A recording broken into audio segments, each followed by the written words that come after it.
Hey guys, welcome back to Season 2 of the Halidom Hotspot, your one-stop shop for all things Dragalia Lost.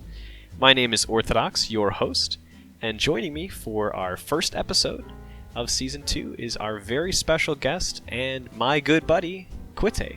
Hello everyone, I'm Gaming Quitte, the most delicious Quitte of them all. How are you doing, guys? I'm doing okay myself, and I hope the audience is doing well in the new year. So we're now in 2021. We survived 2020. Barely. Barely. Yeah. It's been quite a year. And with that, we do in fact have our fabled New Year's Zodiac event going on, as well as two of the Worm Clan leaders and the Ox Pact-Bound Dragon. So I thought we'd start off talking about the kits of the characters, kind of how we did with our polls. I know, Quitte, you probably have a video up of how you did. And yeah, I think in the background, for those watching on YouTube, I'll have the free polls that I did, as well as on the second banner. I actually went a little bit deeper, just to break the pity, so you guys can see how we did. But I thought we'd kind of start by talking about Seimei's kit and how he's been working out. So, Quitte, have you built Seimei, and how do you feel about him? I don't even have Seimei. I didn't get him, sadly. I didn't get him, and I didn't continue pulling for him because of reasons. But he looks cool. I'm sure he's a very cool character. I would love to have him, especially since he shares the same voice actor in the Japanese voiceover with Bakugo from My Hero Academia. I love Seimei as a character, but it's just I don't want to spend more resources. Now it's too late anyway. I could have gotten him on the second banner, but I didn't. So, and I don't want to. I just didn't continue summoning. It just didn't work out. Right. I think he's off rate up on this banner. He is off rate up, yeah. Just like Mitsuhide, who I also would need. But it's just going for a unit that's not on rate up is just like Vermite Suicide, and it's just not a good idea. I tried to get him. I have a video up just to plug myself. It went absolutely awful. So it no. I need my mites. Yeah, no, for real. Now, how much Wormite do you have left for a little Wormite count? I think right now it's 45k. Okay. I have a lot of adventure stories to read, which I probably will do in the next few days, because first I want to read them, and I also need more mates. I have around 70 single tickets, I think, and I used up all of my tenfolds. Nice. For my Seimei pity break. So I think I'm okay right now, but it's difficult. I need to save. No, I feel you. Yeah, it's the Wormite drought definitely hurts because you get not as many tickets. I think that's the big thing, really, is the tickets. Yeah. The Wormite itself is okay. I think it's just that we get less tickets, and I feel like that's what hurts more than the Wormites. But yeah. Right. Yeah. Well, for those that did pull Seimei, and you've probably seen, if you're watching on YouTube, I actually did. I did pull Seimei on New Year's. So on the New Year's itself, wished everyone a Happy New Year, and then my free tenfold was Gozu Tenno and Seimei together, which I was pretty stoked about. So if you saw it over on Twitter, I tweeted that out. I was too excited to share. I had to share right away. Yeah. His kit's really, really interesting. I've been looking at drafting a script on how to play him in more detail, but just kind of to get an idea of his kit. His 4-strike is pretty much all of what you do to generate SP, to keep the bar full for his Shikigami, which is really where all his damage comes from. And it's a very, very interesting kit. So, yeah, I ran Mim Share on him just because he gets a decent amount of buff time, so you get the strength from that, as well as the dragon gauge, which actually every 10% of your dragon gauge that's full, you can replenish half of the Shikigami gauge back. So there's some synergy there in his kit, and the bird itself is just interesting. So I'll probably talk in greater detail on that in a separate case. But very interesting unit, probably similar playstyle to Gala Leonidas, where he is holding 4-strike and just kind of hanging out. Oh, I thought you were going to say Galalexi because of the bird, but I guess it's a mix of both. Yeah. I mean, definitely, I think Fig is a lot less prominent, right? It's like a 20-second endeavor, whereas in this case, level 1 birdie is 40 seconds, and then after 15 hits, it will evolve to this level 2 like Phoenix thing, right? Yeah. And that resets the 40-second timer again. So one skill 1, without using your S2, the bird can last for, realistically, if you're doing hits, right, for the first 15 seconds, it would be about a minute, so 55 seconds. Because once it evolves, it'll reset that 40-second timer. Does the buff skill time does it count as a buff skill? Because then his co-chain ability would be helping that. Like, does it also increase the bird time? You know, I don't think so. Because the bird itself isn't really a buff. It's not counted as such. It's also, the damage on the bird is also not counted as a whole bunch of things. It's not counted as standard attack damage. It's not counted as skill damage. It's not counted as 4-strike damage. It's not counted as dragon damage either. So it's pretty much just pure mods off of his raw strength. So the level 1 birdie is doing like 170% strength, right? Mm-hmm. Mods, and then the level 2 is like 470 or something to that effect. So it's actually pretty potent. It hits every second. The bird hits every second, right? So when you get to level 2, I actually stoned Gozu Tenno to take a look at the full potential of Seimei, and without critting, the bird can hit like 30,000 a second. What? On top of your... That much? Mm-hmm. Holy crap. Yeah, it's like 30,000 every second, and that's not counting like the fact that he can also 4-strike at the same time, so... That is nuts. I didn't know bird, that. And you have him attacking. Not to mention, the bird can still attack while you're moving, right? So if you're running away from the gales, right?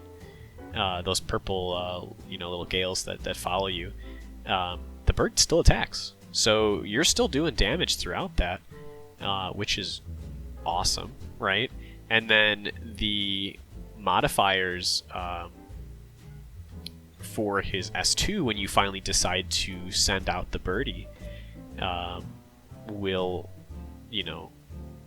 also dispel. It'll apply Scorch Rend, and then it has a 20-second defense down debuff as well. Well, actually, not even to mention the level 2 bird can do a defense down. It's like 40% chance or something like that, but it's still worth noting that it has that ability. So yeah, it's weird. In short, his playstyle is you just want to keep the level 2 bird alive as long as possible, because that's all of your damage. Yeah. And then, when the bird is about to, essentially time out at the 40-second time. Or on break, I guess, you could also use S2. You could. Absolutely, yeah.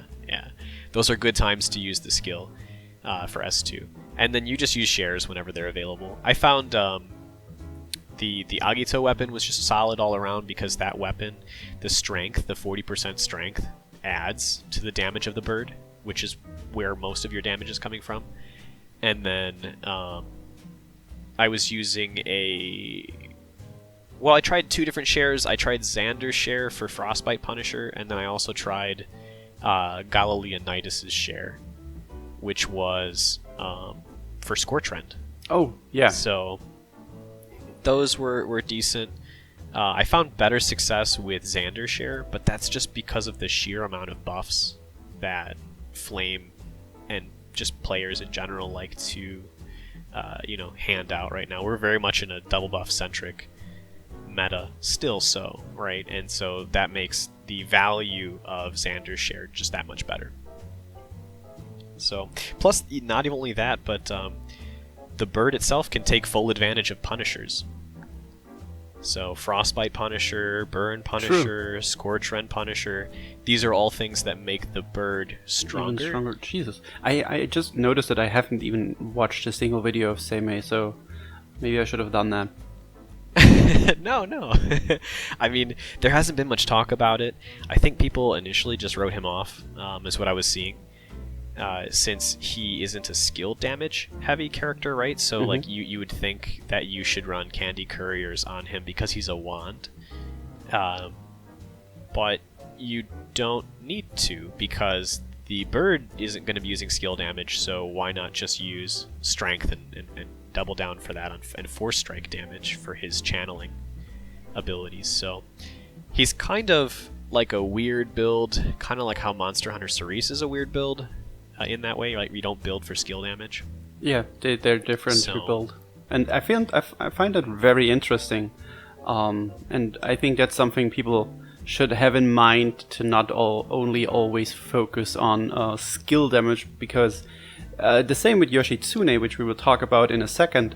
Yeah, absolutely. These are completely different kits than a lot of units we have.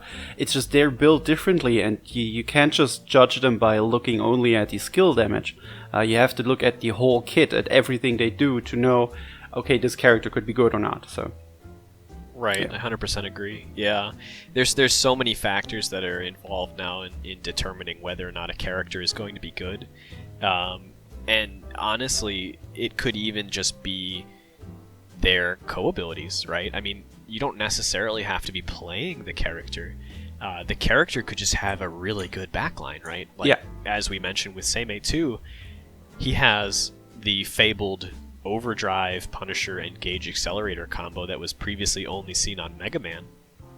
And now, his Coab, right? Or his Chain Coab has the combo time equals 15% buff. Skill buff, right? And or buff skill time, right? So, and that's already amazing for any buffers, or even if you are looking at the Ezolith cheese, which may it rest in peace come end of January. We'll talk about that in a second.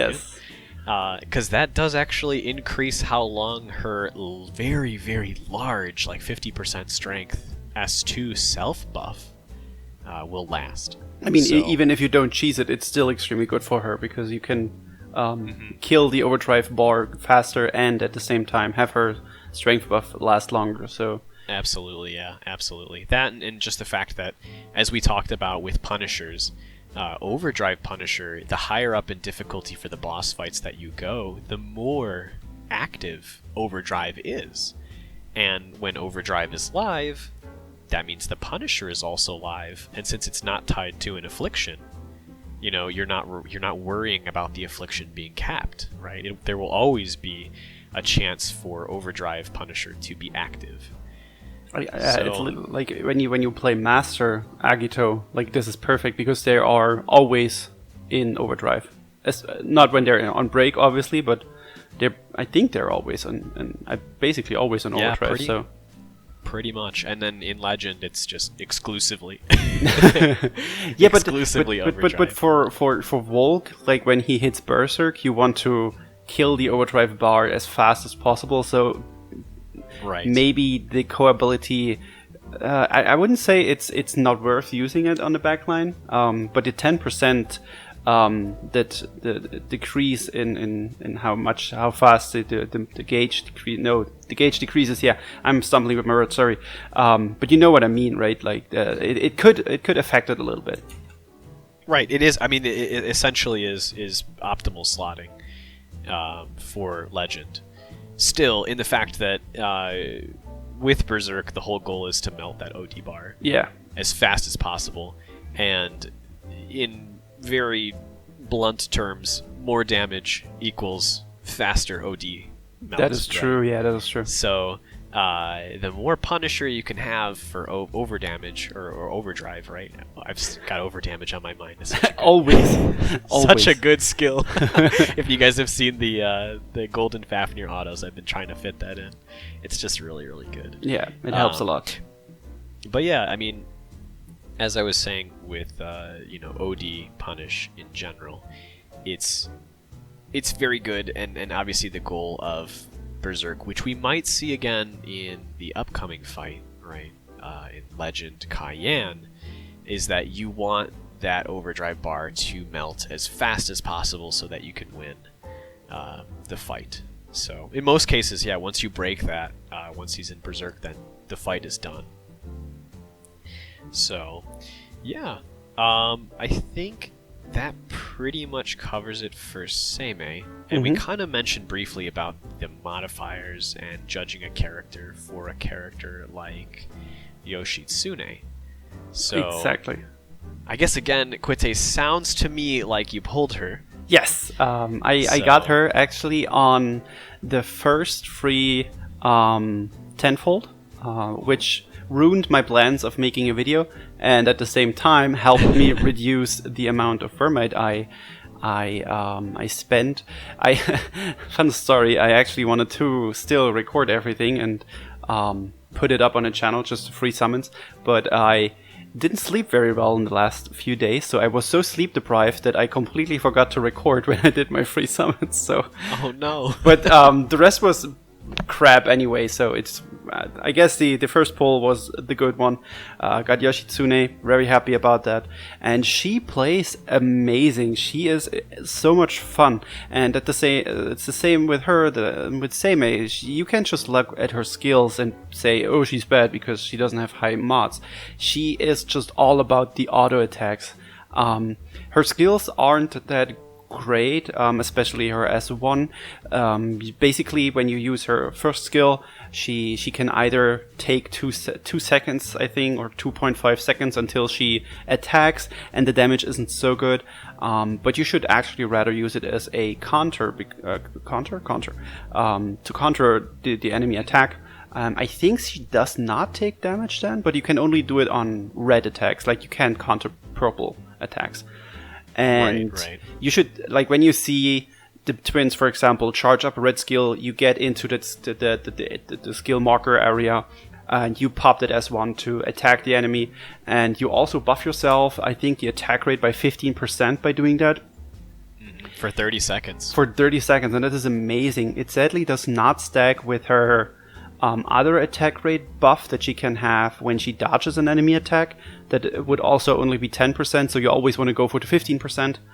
And I don't think that her second skill is so bad. It's okay, it does nice damage, but actually you most of the time just want to blast her autos, and it's just so much fun. Your combo count just reaches 999 very quickly, and then it just explodes the whole time in your screen. And actually this unit made me want to be able to either turn off the damage numbers or make them smaller, because I run a crit build with her, which is amazing. It's so much fun, and I love seeing the big numbers pop up, but I just can't see anything. It's super duper difficult to see anything. But you can't see the twins, you can't see yourself, and when you use her auto attacks, it pushes her back a little bit, because she's a close ranged mana caster. She has a shotgun, and it pushes her back every shot. So it happened several times for me that I got pushed back into an attack, simply because I couldn't see myself where I am at the moment, and I just killed myself doing that. So yeah, that would be cool to be able to make them, I don't know, more transparent or something, just to be able to see myself again, please, Cygames. Right, yeah, no, definitely. Or be able to move the location of the numbers, somewhere else. Possibly. Yeah, that would also be a good idea. That's a good point. I had that for a moment. The crit numbers being larger than the normal numbers, damage numbers, makes it hard to see, especially in a fight where if you're doing Master Twins, they have that little small red circle. That's the kill shot. Oh, yeah. That could be a problem. That could prove to be a problem for the fights. It absolutely is. I always have to check before I use my S1 to counter their attack. I always have to check if I'm not in that small area of the kill shot. So very difficult to see. Yeah, but it's a fun character. Like, still, besides that small fact that you sometimes can't see yourself, she's really a lot of fun, and she does a lot of damage. Like her, especially when she's on break or something like that. I think I had it happen maybe with some buffs that every auto, I think she always shoots 4 or 5 bullets, and every single one of them did around 10k. And you can shoot a lot when you have attack rate up. So it's not like a big blast, like when you use your skill for some units that have 400k damage. But she just shreds the enemy with her autos, and that's really cool. I really prefer kits like that play differently than just always having inflated numbers with skills. So really cool. Really like her. Yeah, it's hard to judge a character, right, when you just see the mods for skills being low, but then, I mean, look at the synergy in this kit. You have her ability, Nimble Riposte, that we talked about briefly, which deals damage while she dodges. If she does dodge, yes, it was mentioned that her skill 1 has 15%, where this one only has 10% attack rate, but you also get the dodge strength, as well as the Nimble Riposte will aid in getting your flurry strength active and keeping the flurry strength rolling. Yeah, that is so super fast. Like, you have it up the entire super kit. Fast. Yeah. Yeah, I mean, the entire kit is designed at, first of all, activating flurry strength, and then second of all, getting not just your chain coab, but all of your abilities active and online. So yeah, really looks like a fun character. I mean, especially the counter mods are pretty decent. I see here one hit of 15, 72% water damage for the counter. Yes.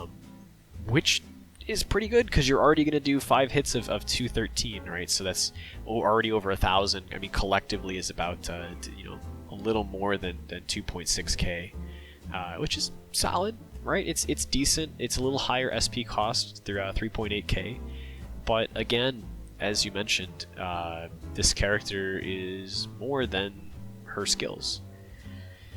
So I see a lot of people compare her to Lapis, and I think that Lapis is probably, when we only talk about damage, the probably better character. And it's fun that we have a second water mana caster before we get one shadow mana caster.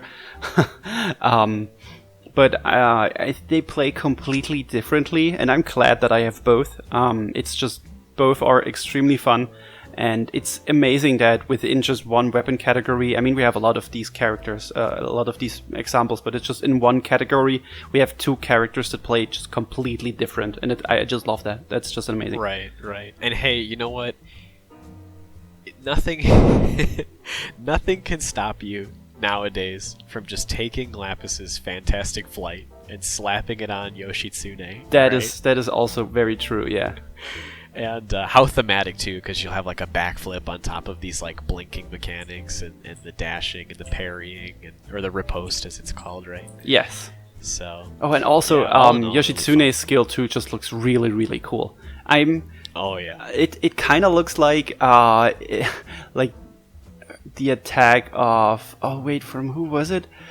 There was an attack from Impa in the new Hyrule Warriors that looks almost exactly the same way. She just goes whoosh across the screen and just deals a lot of slashes, and it's just so cool. I just love it. It's so cool.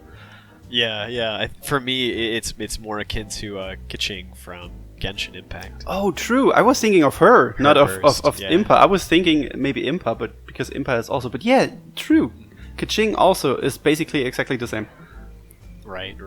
I mean, at the end of the day, it's a game, so play who makes you happy. Right? Yeah, that's the nice thing about Regale Lost. You actually can play in most cases wherever you want, and that is right. Thanks to the 2.0 update. Very possible. We don't know what the meta will be like for Legend Twins, right? Yeah, and maybe a highly mobile character is what's required, right? So you just never know. I mean, the twins could have some mechanic where they only take a certain amount of damage per singular hit. That could be a new aura that they might have, right? Yeah. And so that would completely neuter high damage one-shot skill strategies, right? Like if you're using Xander's Share and the twins can only take, let's say, a maximum of 100k per hit, then it doesn't matter how many buffs you have, you're just going to hit the cap right away, and then all those extra stats could be wasted. But in a case of this character, right, with all these many hits or smaller hits, then your damage does not suffer at all. Yeah, so kind of like innovation from Kayan, but just not as awful. Yeah. Instead of having a attack reduction, it would be a damage cap, if you will. It's kind of like a unit from StarCraft 2 had this shield where it could only take a certain amount of damage per hit, right?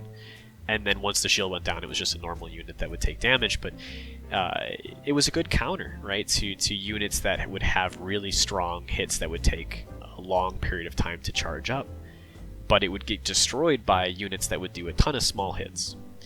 So it added another layer of strategy for those players when they were building their armies and competing in that game. So essentially it all comes down to what the boss fight looks like, right? And how they decide to balance the twins. Yes. So I also need to confess something. I've never played StarCraft. Never. Oh. I'm not really good at these what are they called? RTS games? Yes, real-time strategy. Yeah, I'm just awful. Yeah. Like, I played Age of Empires 2 as a kid a lot, and I always turned off enemies because I just wanted to build a nice farm and just build stuff. I'm really awful at those games. I just get wrecked. Like, we played Age of Empires 2 in school against each other.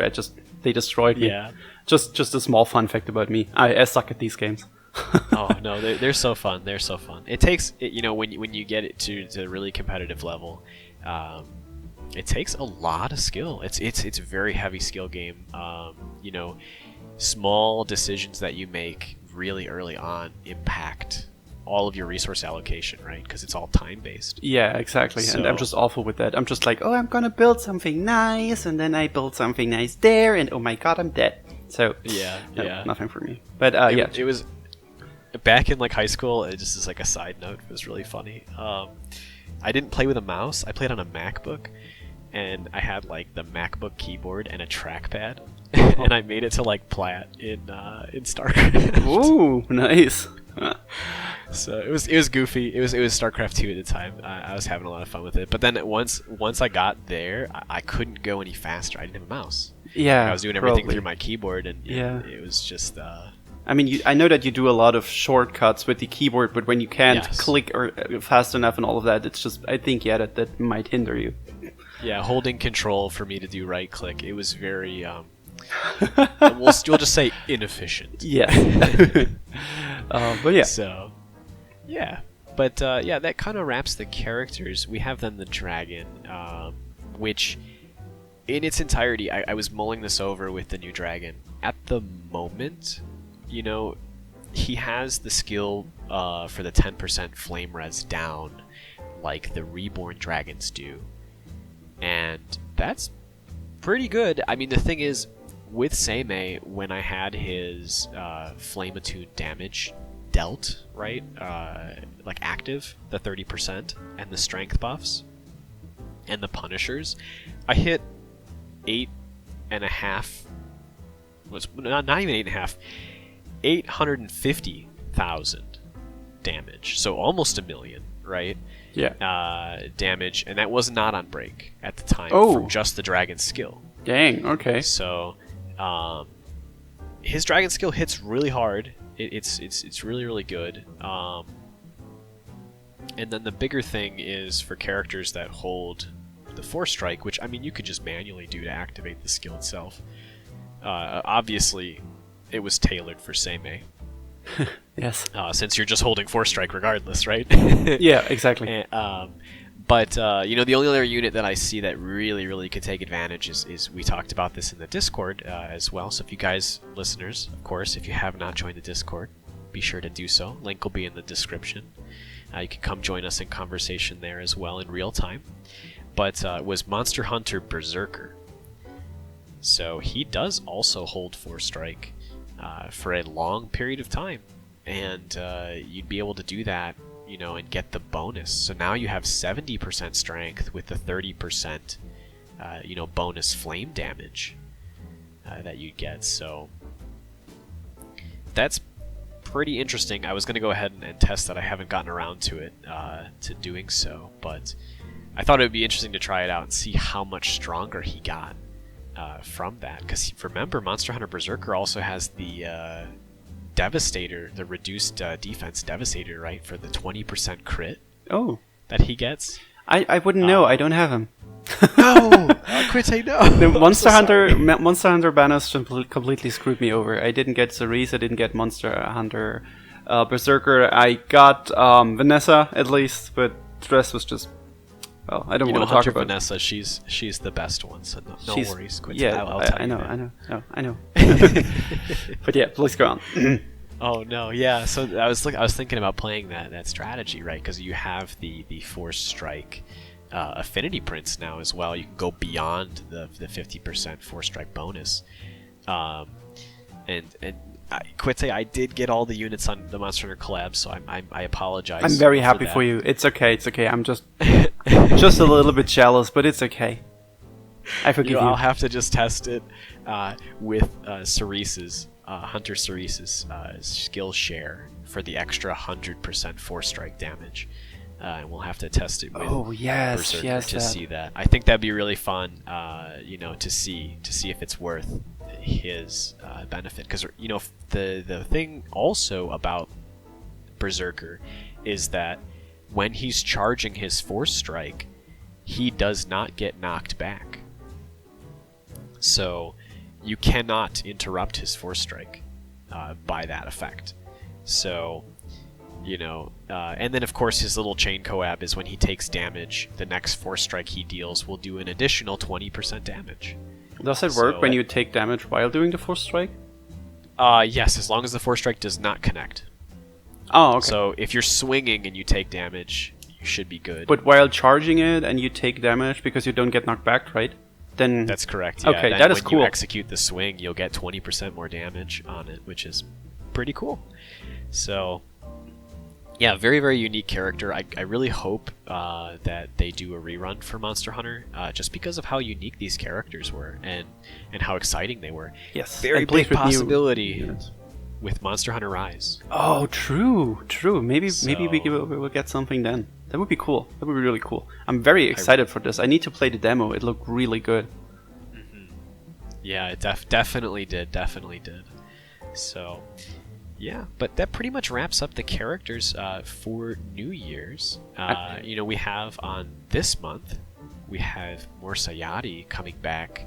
Now, we do have the raid events in the compendium, so if you've completed Morsayati's raid event in the compendium, which is called Forgotten Truths, and you've seen the epilogue in the compendium, there will be an extra hard difficulty fight coming along that this month claims will have upgrade materials for facilities of different elements or weapon types, as well as upgrade material for dragons, augments, possibly. What do you think? That's how it reads. Like it says to augment dragons, right? I think that's the text. And yes.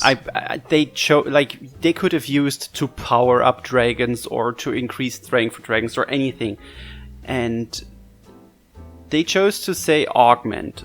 They chose to wrote augment, so I think it could be the augments for dragons, maybe. And I only thought of this right now. Maybe they also mean, because they talk about facilities, maybe they only mean the Fafnir statues, which would be kind of sad, because that would also augment the dragons, I guess. It would make them stronger. But I really hope that we will get dragon augments with this. At least that's how it reads in my eyes. Right. Yeah, definitely. I mean, there's a lot of good benefits here that could come into play with it. So yeah, we'll have to see. They say that's mid-January, so the good news about it is we're pretty much in mid-January, so yeah, it should be coming soon. Yeah, yeah, absolutely. I hope. And people are thirsting for new content. Yeah, no, absolutely. All I know is if Dragon Augments do come, the very first thing I will be doing is maxing out all of my Golden Fafnirs. 100% will be maxing out all my Golden Fafnirs to finally and officially, conquer that 100% no collab unit Volk auto with the Fafnirs. Yes, so that would hopefully be finally possible. Yeah, I know right now, if I had Nadine, I really think Quitte, if I had Nadine, it would be possible as it stands right now. But since I don't, and I'm using Mim in her place, the damage suffers from not having a good Punisher slot. Yeah, I mean, I have her, I've tried it, it's just that I think I'm lacking weapon bonuses, so that's why it's not working for me right now. But yeah, I'm working on it. I'm trying my best. Yes. I was actually grinding. I was actually grinding Walk while recording this. But it's my phone's out of battery, so I can't continue grinding Walk. You gotta plug it in. We still got as of the recording, we still have about 40 hours or so left. Yeah, I'm gonna do this like the whole night and then tomorrow, so I'm Gucci. Yes, sir. Yes, sir. So, yeah, and we also have Scars of Syndicate coming back then towards the end of the month, right before this collaboration that's coming. Yes. And Accursed Archives in the Compendium.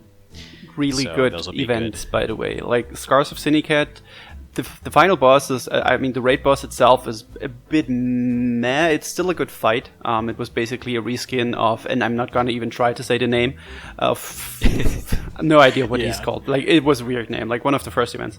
And I really like the story of Scars of Syndicate. I really hope they continue the story that started there.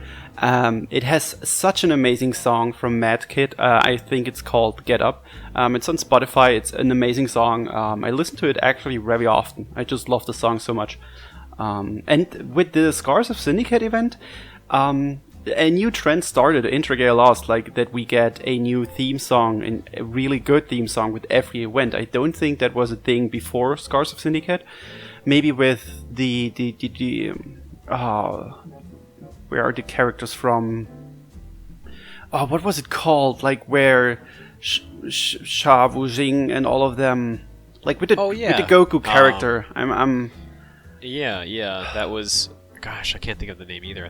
Yeah, it was the whole Dragon Ball theme. Yeah, but I think that came after Scars of Syndicate. So I'm pretty sure that Syndicate was the first event to feature their own theme song, and that's a cool trend that I'm absolutely vibing for. Really cool trend. Yeah, definitely. So this is a very definitely special added event. it added a lot of life, Yeah. So, yeah, absolutely. I definitely think that added a lot of character to the event. So, and hopefully, maybe we'll see a Spiral come in for Aldred. That's possible as well. I know they had announced earlier and previously that they were going to slow down the amount of Spirals that they released. Which, it's understandable. There's a lot to work on, and they would have to allocate resources to make Spirals. And I think at the time being, there's more that this game needs worked on than adding Spirals to characters, right? Newer content or improving on Alberian Battle Royale is definitely a possibility. And Quitte, you had something you wanted to say too? Yeah, but regarding the Spirals, I feel like they are trying to do something very good with the Spirals now. They don't just inflate numbers, because that's not really possible anymore after the 2.0 update. And I've noticed a trend with the latest Spirals that every Spiral either improves on a kit or brings something completely new to a character. And that is also something I'm very sad about, because a lot of people just look at the mana Spirals that have been released recently, and those numbers don't go up very high. Like some characters only get like 1 or 2% increase in the attack numbers. And yes, of course, they could improve it a little bit more, but usually it's just about making the kit more interesting, and that is I love that. It's really, really cool that they don't just inflate numbers. Just wanted to say that. Absolutely. So I fully go with them taking more time to think up of good spirals for the characters instead of just making them stronger. Like, for example, Ieyasu completely sucks now after the whole after how the game developed, and that's very sad. I really hope that maybe they will someday bring a second mana spiral to make Ieyasu good again. Right, or there could be reworks for their mana spirals. Or that, in exactly. That way, right? They could add things or tune things. I mean, it's not unheard of where, in Nobunaga's case, as a Zodiac unit, they doubled her mods around when people were like, oh, she's not a very good unit. So that's possible. And of course, again, not even just Nobu, but using Nobu's case, if people decide that, Yoshitsune is in the same boat, there's a possibility that her mods get changed too, or they make other changes to the kit. The problem with that is that this would completely change her kit, because you have to focus on her auto attacks, and if you just make her skill attacks stronger, her whole kit falls apart. And that's the thing about her, for example. So, and they said they wouldn't change stuff after release anymore, after the whole Halloween Alicent debacle. Yeah, that is true. That is true. If they were to change anything, though, I think what would be interesting would be just changing how much of an attack rate buff you get. Yeah, probably something like that. Or that you could stack the buffs that Yoshitsune has, because that's still kind of sad that you can stack them, because it would be so cool, like, to have 25% attack rate buff just from her own kit, and then you like slap a Mikoto Skillshare on her, and then she just goes. That'd be cool. Absolutely, yeah. But yeah, no, I totally agree. Oh yeah, I'm sorry, I completely sidetracked this. No, not at all. This is all good. This is all good stuff. But yeah, build her. See, she's good. Yes. Yeah. If anything, the thing that has me most interested, and to continue this sidetrack, is that dodge equals strength chain co-ability. I like these new co-abilities, or I guess in this case, chain co-ability, just because it gets you to think about building a character in a different way, right? Yes. My thought was, again, I had talked about this off camera, but it was the Monster Hunter Cerise build with her in the backline. You can't use Grace, right? If you're talking about legend fights, you won't be able to use Grace in Hunter Cerise's backline, which maybe Yoshitsune becomes a slot that she takes, right? And now you have a slot where you're getting strength when you dodge, and then you also get gauge acceleration. Because who knows, maybe Berserk is a mechanic that all of the Agito will have. And then shredding that OD is going to be super, super valuable from Hunter Cerise. So, that is true, yeah. Just a thought. And kind of moving into that, we have our next Legend Agito coming at the end of the month, which is Cayenne. I think that every legend fight will have the Berserk mechanic, because it's so, like, they have a logo for it in the fight and all of that, and it's in theory a cool mechanic. So I think that everyone will have that. Yeah, if in fact it does, then that'll add a lot more value to characters that have very good force strikes or very good OD damage, right? And for Cayenne, an example could be Linnea. Right, Linnea could be a very good character that people don't necessarily play at the moment for that portion of the Berserk. So, we won't know until the end of the month to see how his mechanics play out. But she does have access to a Dispel, so she has a Dispel and she has good force strike damage. So things would be in her favor, if in fact they carry the trend of Berserk mode. But the problem is, it takes a long time for her to charge the force strike. But she's, I remember playing her. I should play her again because she's such a fun unit. Even though basically you just stand there and just hold the screen, but it's still, it looks cool. So it's a lot of fun. I have never brought her to Master Kaiyan. We should do that later after recording. Let's do that. Yeah, that sounds like a good idea. We definitely should. And the thing too that's interesting is we do have a lot more of these, you know, I kind of want to call them like arthritis savers or like wrist saver characters. Right? Because think about it, you're just holding your finger on the button or on the screen. Yes. Right? Like Seimei, you're just holding your thumb down. You don't have to just slap your screen as hard and fast as possible, right? With some of these characters. So, you know, if you're doing a long farming session, a character like Leonidas or Seimei or even possibly Linnea, you know, might be for you because I don't know, man. Sometimes my thumb hurts. Yeah, I remember grinding. I don't know if it was Kaiyan or something like that on release, and my hand and my thumb kind of started hurting. Yeah, it is. Oh no, it was playing Hunter Vanessa actually, because you force strike so much with her, and I have this in my head: the harder I press the screen, the more damage I do. Obviously. Oh yeah. So my thumb kind of started hurting, and I was like, oh, maybe I should put less pressure on my screen. Oh my gosh, yeah.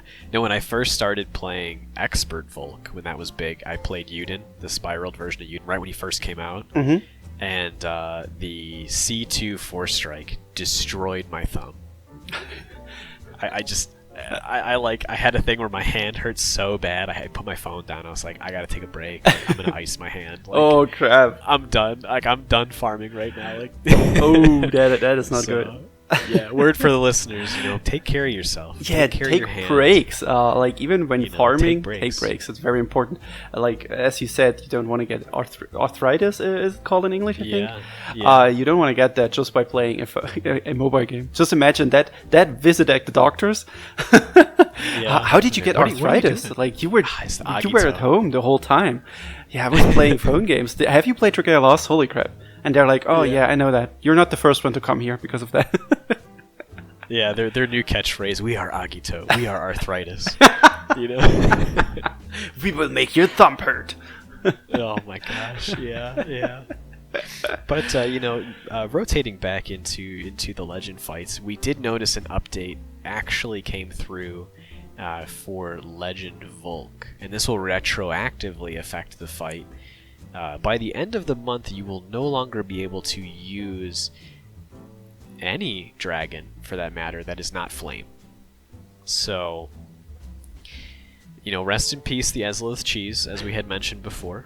People will find use the cheese, so... Yeah, I mean, you know, now that we have flame-only dragons, you have actually quite a few. Flame has a pretty stacked lineup of dragons. Yes. So... You know, you got Horus in the lineup for supports. You have Mars, you have Gozu Tenno, you have Monster Hunter Berserker, you've got Sakuya. Monster Hunter Berserker? You mean Rathalos? Or not Monster. Or, I'm sorry, yeah, Rathalos. Yeah, okay. Dread King Rathalos. Yeah, exactly. You know, I honestly, Quitte, I just got that 4-strike build in my mind, I guess. Yeah, you have to try that out. Yeah, you know, the Dread King Rathalos is more so kind of what I was thinking about than Hunter Berserker, but you know, that's something to think about. He has a high 4-strike mod on that dragon in particular, but also, you know, if he has a support, he's got the 30% striking haste. So that might be valuable. I think the only thing though that kind of makes that dragon in particular not so great for Legend Volk is you have a gauge decelerator on the dragon. So okay, yeah, that would be kind of bad for the Berserker. He actually reduces how fast the gauge moves in both directions, so how much the gauge fills and how much the gauge depletes.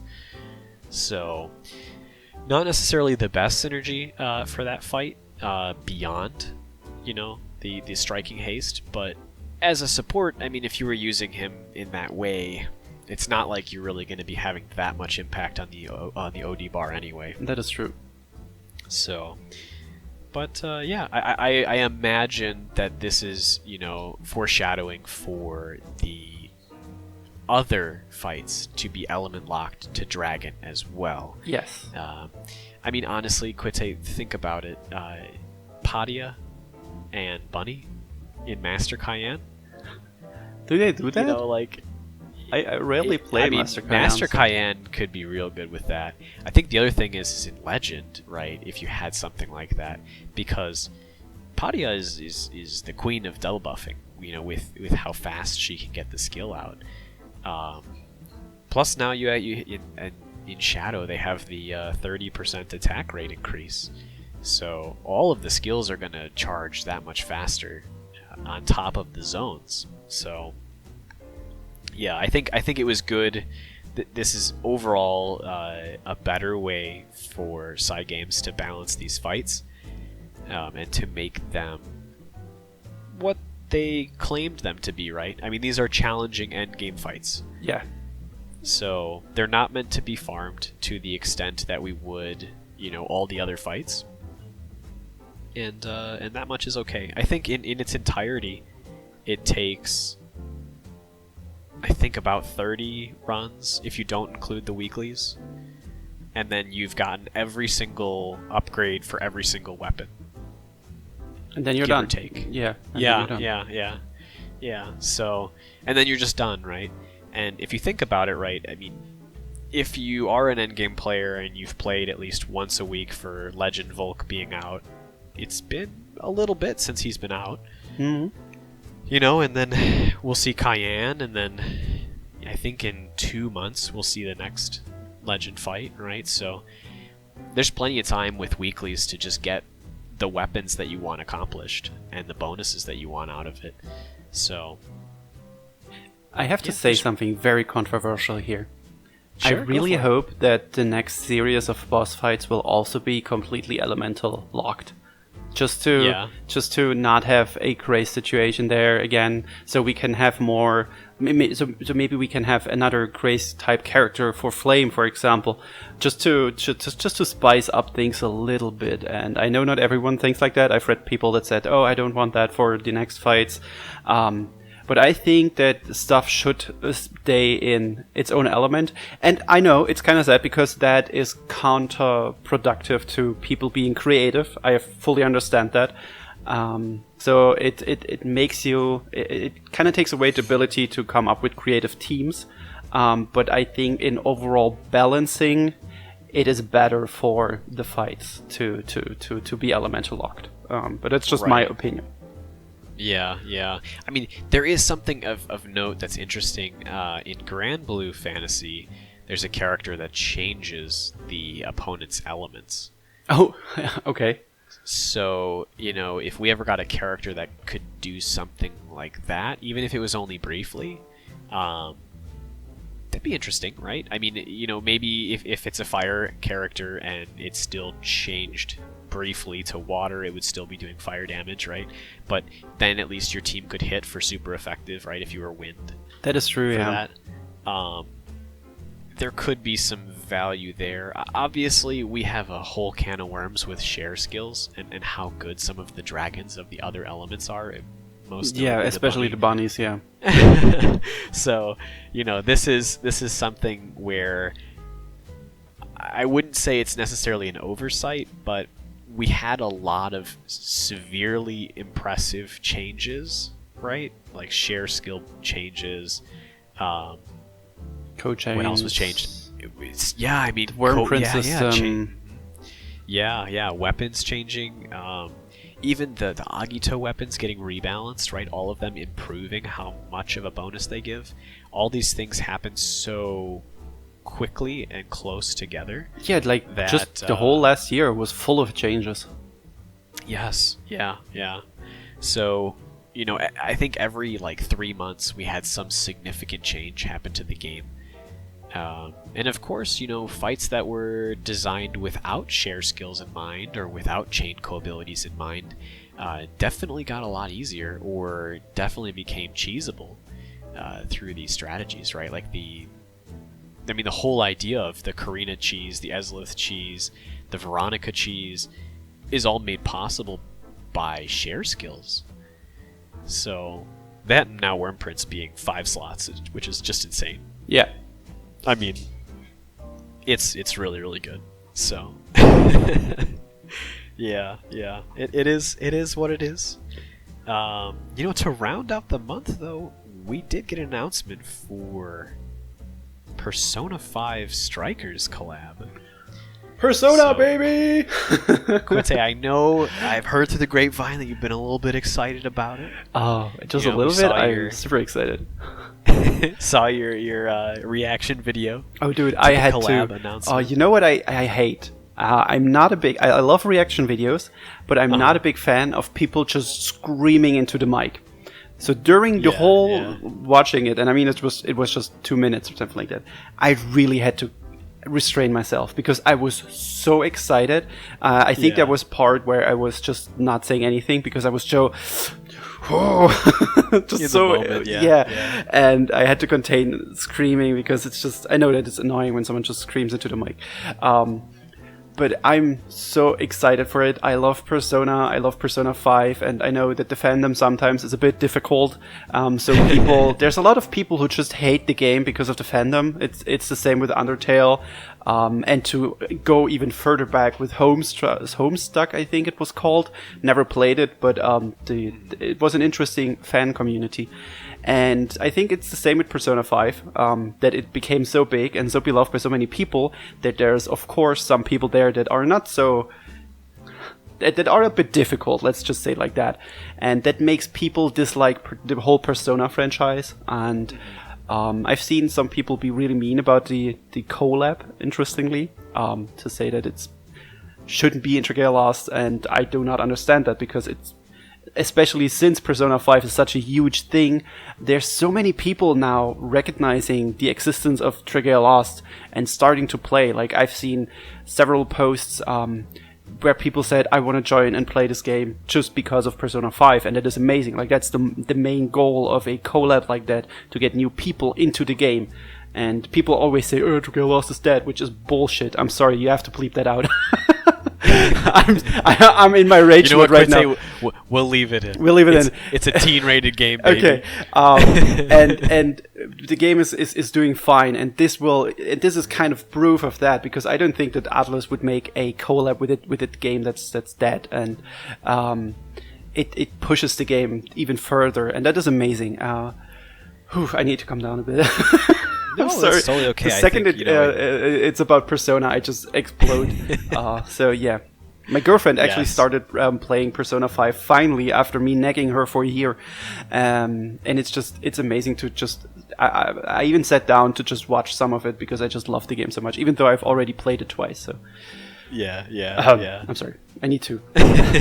You talk. Honestly, as we mentioned before with collabs, and as we talked about with the previous collab for Princess Connect, the big thing about the collab is, improving and growing the player base. So, if Persona has the power to do this, and to grow Dragalia Lost and continue the longevity of our game, it's perfect. That's the goal.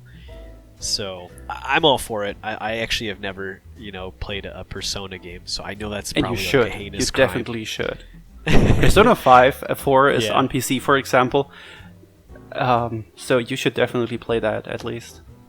Yeah, I know there's also an anime as well. Yes, but I would actually prefer if you play the games first and then maybe watch the anime, or you just watch the anime. At least you consume Persona. It's I don't care, just watch it. But hey, I mean, in the comments of some people being more toxic about it, all in all, the larger something is, the more fans there are. There's just the more possibility of someone saying something silly. Right? Yeah. That's just kind of the nature of the beast. Smash Bros. Yeah.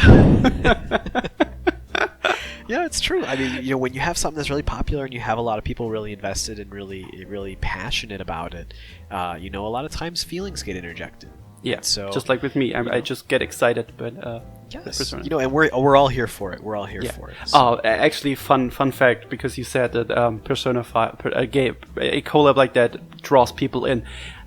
I actually even downloaded AFK Arena and played it for like 2 days just because of the Persona content. And then I realized, wow, this is garbage. Or I don't want to call it, I'm sorry, I take that back. I don't want to call it garbage. I'm sure it's a good game. Maybe it's just not for me. Let's say it like that. I take that statement back. It's not garbage. It's just not my type of game. If you enjoy it, you do you. Yeah, I know. I mean, I definitely think in terms of gameplay, AFK Arena, just in the name alone, is I haven't played the game, just to preface that. In the name alone, to me, suggests that, it's an idle game, right? Yeah. And so, an idle game and Dragalia Lost are pretty much the exact opposites. Right? I mean, polar you opposites. say that, and then you upload auto comms for your on your channel? Hey, listen. The one saving grace I have on that is the amount of time I spend thinking about those comps and playtesting. The thing is, actually, I didn't even know that AFK Arena isn't only auto. Like, you let it auto, and then it levels the characters up for you, and or like collects the stuff you need to level them up. But it's basically you play the fights, like the stages. You actually play those. I mean, you can play them on auto too, but the whole thing is to when you're not strong enough, you just close the game, let it farm for a while, and then you go back, and then you upgrade your characters, and then you can play the new stages. That's how I understood it from those 2 days of playing it. That's pretty interesting. This podcast sponsored by... No, I'm just kidding. By the way, Ortho, have you heard of the most ambitious RPG on the market, Raid Shadow Legends? Oh my god! I have never downloaded that game. By the way, never. I will never do that. Although, if anyone's listening for a sponsorship, I might just try it out. I'm just kidding. Hey, Raid Shadow Legends, if you're listening. But what I actually wanted to say was, completely sidetracked. Just Persona Collab made me download the game, and that is what the goal is. And probably a lot of people would just play the Persona stuff in Dragalia Lost and just drop it again. But like, if I'm just throwing out numbers, if 100,000 people downloaded only for the collab and only 10% stick, that's still in theory around 10,000 people. Which sounds not like a lot, but it actually is a lot for co-op and all of that, so really cool. Yeah, no, absolutely. I agree. And yeah, I mean, that's really the big thing is to keep getting new players and keep expanding and refining the game state. So yeah, the game's come a long way. The game, it's got obviously more work to do, but weapon bonuses and Golden Fafnir autoing has been really fun. Honestly, as I mentioned with this auto comp, playing the game in a way of thinking about how my teams are going to operate and what reactions they're going to have to the boss at what stage, or what skills they need to succeed, has been really fun. It's all pre-planning, and then watching it execute successfully, and then being able to share that. And then hearing other people in the comments be like, thanks, this team worked perfectly, and now I'm just zooming and getting my rupees. That's, to me, one of the most rewarding features of the auto comps. So, yeah, and then I just ask you what I should do, and you tell me. That's amazing. Yes, teamwork. It's teamwork. Because I'm too dumb for that stuff. No. I bet you could come up with some pretty... I could. It's just, that is actually, that is not where I strive. Like, I love playing it myself, and even come up with some things when I play co-op, but it's just, I couldn't sit there for 5 hours and think of stuff. I highly appreciate people who do, like you do it. It's just, that is just not what I could do. I would lose interest after a few minutes. It's now. Oh my gosh, dude, I'm crazy about it. Like, I know. At an interaction and I'll be like, oh, this interaction right here is like, for example, just to give a point, looking at the Volk auto, I looked at the interaction with Lowen and Volk in the beginning, right where all the shurikens are flying around and they have the poison that comes down, and I'm looking at where he stands, what the numbers are on his HP, where Volk goes, for example, and then I'm like, okay, so, I died here at the Nothing Personal Kid phase. What was the outcome of it? How much HP did I have going into it? How can I optimize this to have him survive? And one of the things I came into contact with that helped Lowen survive was the full HP 4-star defense print. I forget the name of it. It's got like the Smith anvil or whatever. The Smith it has on there. Oh yeah, I know Smith sisters or something else, but I know what you mean. Off the top of my head. But it's that one print that has the guy, like a blacksmith, and it has full HP equals 20% defense. Because if you think about it, you're starting the fight and Grace gives a shield to the team. Well, if Grace has a life shield on your units, then in effect, all of the units that have the shield, essentially will have full HP. So now you're getting 20% defense on that entire life shield because you don't take damage to your health, you only take damage to the shield, which makes the effective HP of the life shield that much better, right? Because the only other version of defense you have access to is a 4-star 10% or a 5-star 13%. But in both cases, right, they're being used in the same fashion on your life shield. So, to wrap it up, the full HP print in the 4-star slot is more efficient than the 70% HP defense slots because you are primarily dealing with the life shield. So, it started there, and then obviously we had the HP plus 8%, on Grace as well, because you want the life shield to be as big as possible for all your teammates. And, it just kind of evolved from there, and that little change in the worm print, helps Lowen survive pretty much 100% of the time in these runs. And now, obviously, the bigger part is getting the team to deal enough damage to the second phase of Blood Moon. So yes, but that's an interesting thought process. Like, I now that you say it, it makes sense, and I probably would have thought of it if I would have thought of it. But it's just like I always look at these full HP prints and I'm like, that doesn't make sense. But if you have life shield, of course it makes sense. Or if you have a unit like Valentine's Hildegard that can give you a shield that negates damage up to 30 or 40%. Yes. That is amazing, because at the same time it negates the damage you take and therefore makes that shield more viable. So that is interesting. That is a very interesting thing. It kind of brings it back to the idea of when we had the healer print that was full HP, defense 20%, as well as the healing potency.